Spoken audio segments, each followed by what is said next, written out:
name is Caroline Roodhouse. I'm an internal communications consultant and I work for an agency called Alive with Ideas. My husband, Steve, worked for a field marketing agency on various different projects with different clients. So he'd be out in the field a lot of the time, spend a lot of time going to the office as well. One morning, we were just getting ready as normal. Evie, my eldest, was 8 and Ada, my youngest, was 2. So it was a normal hectic morning, 7:30 on a Monday in November. We arranged what time we'd be back home. He was going to be collecting Evie from Cubs. Everything felt normal. Off he went to work in the office at 7:30. And later on that morning, I had a call from his work to say he'd not turned up, which resulted in him being reported as a missing person eventually later that day. That was on the Monday. On the Wednesday, he was found in his car having taken his own life. And I was notified by the police when they came to tell me on the Wednesday morning, which was the biggest shock of my life. He hadn't had any mental health problems as far as I was aware. He wasn't depressed. We were just, from what I would feel, a normal family with our standard ups and downs, 2 young children, busy life. And suddenly he disappeared and had taken his own life with no note, no explanation. And even having had the inquest, still no reason as to what happened or why. You're just thrown into this world that you don't understand.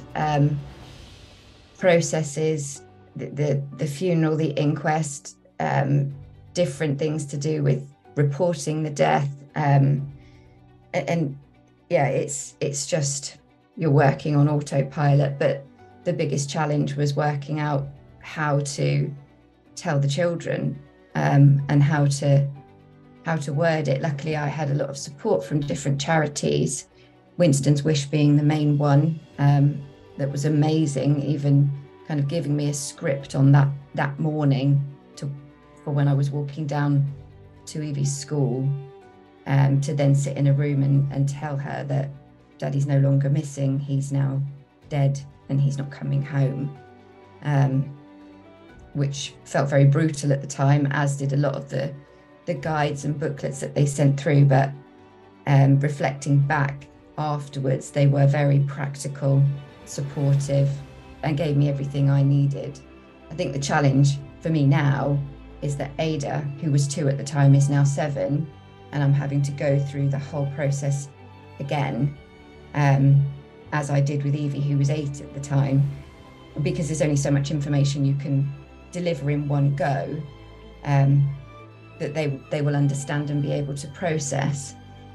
So explaining that there were mental health challenges, what that means, what that looks like.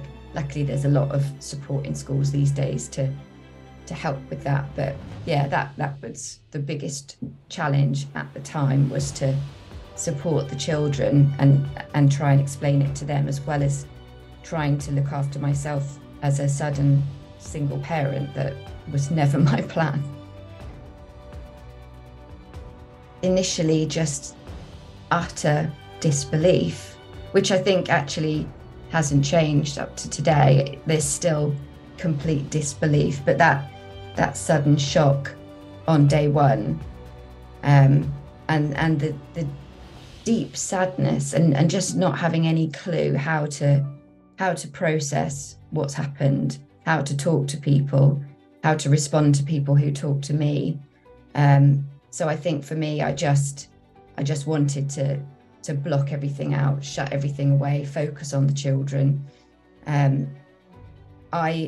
I was working, so I stopped work on that day, and I'll talk about work later. But I was off for about 6 weeks and then went back after that. I only worked part-time anyway, so that was helpful.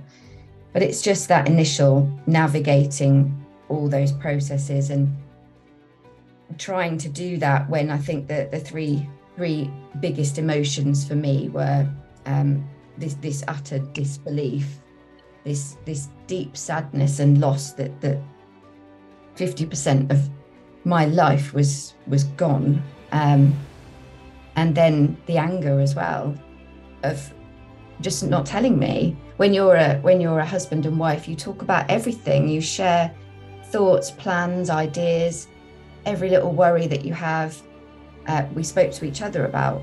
So for him to go off and make this massive life-changing decision that didn't just change his life but changed mine, and to fail to mention it to me, I think that was initially one of the biggest things I struggled to deal with, and lots of screaming and shouting. And there was a roundabout, which it's just outside our house. So when you get there, you either turn left to get on the motorway to go to where he worked, or you turn right and it takes you out into the countryside. And you can't go anywhere without coming to this roundabout first when you leave my house. And I pictured him getting to this roundabout, and he turned right, and where he took his own life was 2 minutes down the road out in the countryside. And I pictured the decision he made to turn right rather than turn left. And coming across that roundabout every day has been a massive challenge, and I couldn't drive in that direction for a long time to begin with. I would find alternative routes. So there were lots of things that were a massive impact for me at the time. And then as time went on and I started to kind of fall into new routines with the children and start to accept help from people, which was a struggle for me, as I know it is for a lot of people. I think things did start to get easier, but those three main emotions, I think, have just continued. There's that disbelief that I still don't know why. I still struggle, and every now and then I'll have a moment where I remember that he died and he took his own life, and it takes your breath away almost. It stops you breathing for a second. So that disbelief just continues.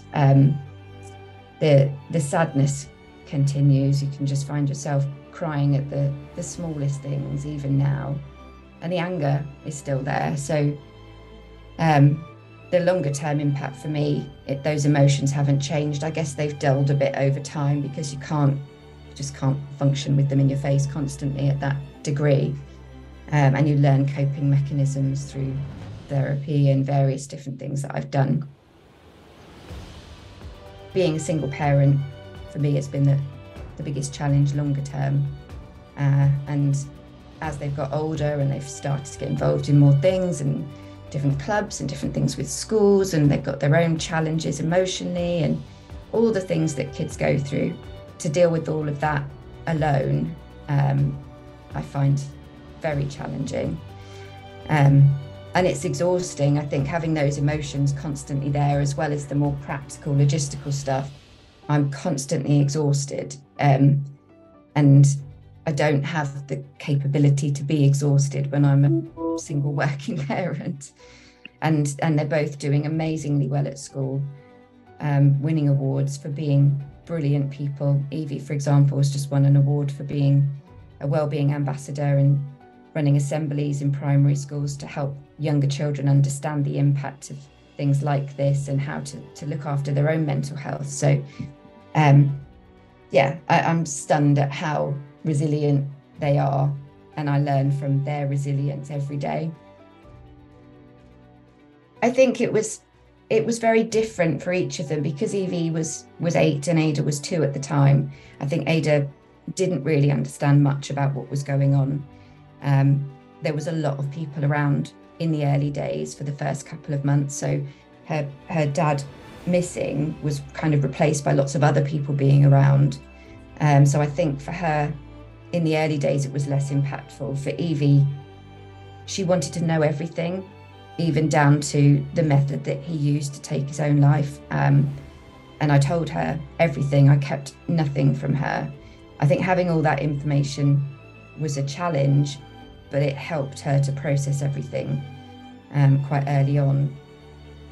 They struggle when they see friends having fun times with their dads. I think they've both struggled with the guilt of having fun with other people that they would otherwise have with their own dad. I think they think about the longer term impact themselves, and just the kind of enormity of losing a parent so young, and how permanent that is, that it will never change.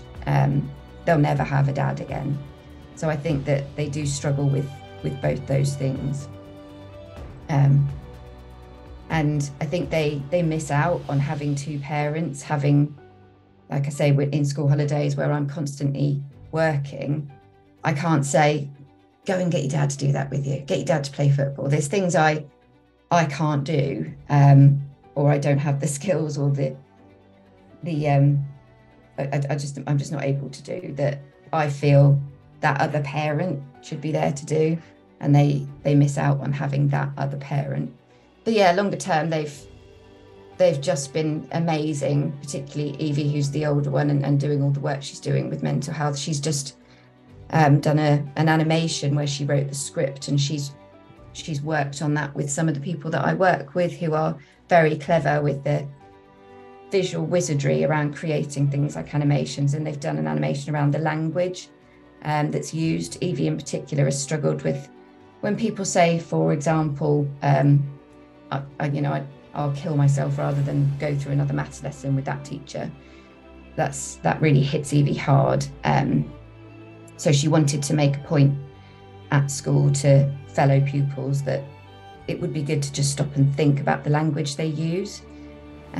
So she just went off, wrote this script, and spoke to some people who I work with, and they've just finished this amazing animation for sharing in schools and assemblies and things like that. So I think she feels empowered to step up and do things, and channel some of that anger and sadness into positive activities. I remember thinking the noise in the house, with people coming and going.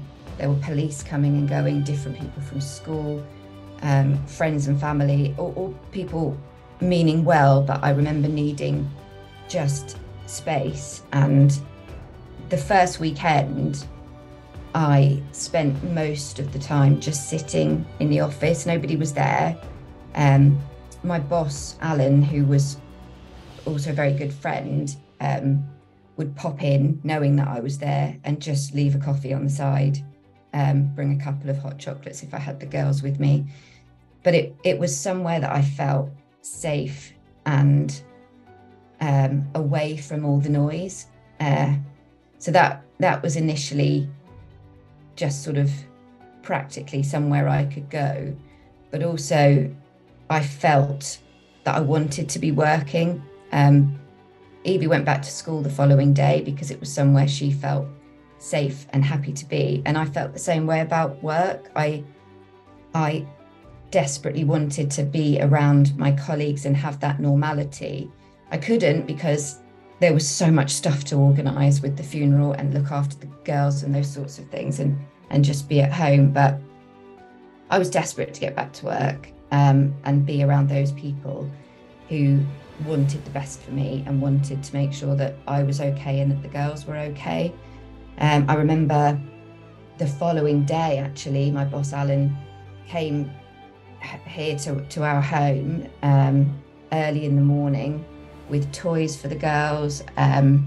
He bought vouchers for food places so that I could just buy ready meals and have them delivered, which, to be fair, I didn't need because a friend of mine set up a meal train that carried on for months and the freezer was just bursting at the seams. But he also bought a candle that we could light that was from a colleague from the comms community who had contacted him and said, would you go and see the family and take a candle on my behalf, which was very touching.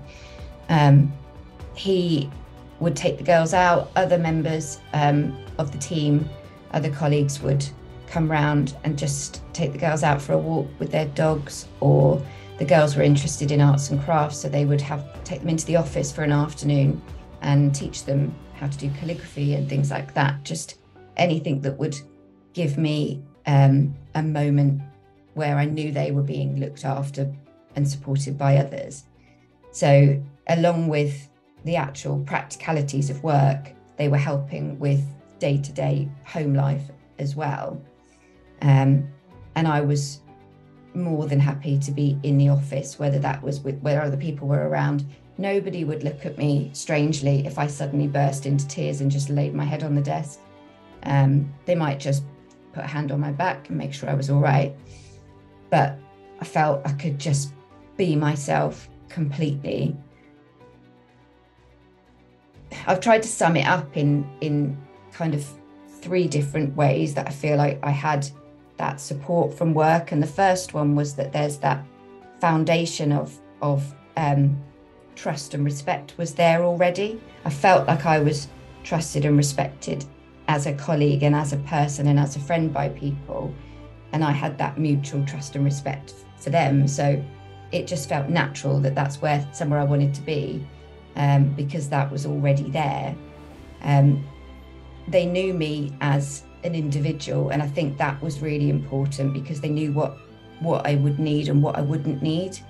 They knew that I would want to come back to work. In fact, they had to stop me and say, just give it some time. It was mid-November when Steve died. So we had the funeral, we had Christmas, and then we had the inquest. And it was in January that I went back. It felt like a natural time to go back and a time where they were prepared to have me back. So yeah, knowing what I would want and need as an individual was really important, because they'd already taken the time to get to know me and know who I was and how I operated. And then generally they're just thoughtful, considerate, kind people, which I think is sometimes lacking in organisations these days. But and that links back to knowing me as an individual, because there are now times where I'll struggle with anniversaries, if it's the date that Steve died, or those moments where we have those awareness days, which I think are they mean well, but I struggle with how effective they can be. Depends on which of the days they are. And I think different colleagues at work know my sort of strong feelings about those days and know how they can impact me. So if one of those days is coming up, there'll be no pressure on my workload for that day, for example. It will just be if I need to take myself away for the day and just go for a walk or, step out for a bit, then that's just perfectly normal for them to allow that to happen. So I consider myself as truly lucky and blessed to work for such an amazing organisation that understands the impact of something like this, that realises that we all have mental health challenges, whether we're people struggling from a loss or whether we have other challenges that we're going through as individuals, and that respects that family comes first. So yeah, I consider myself hugely lucky to be around people like that. And I'm still there now, and I wouldn't imagine myself working anywhere else.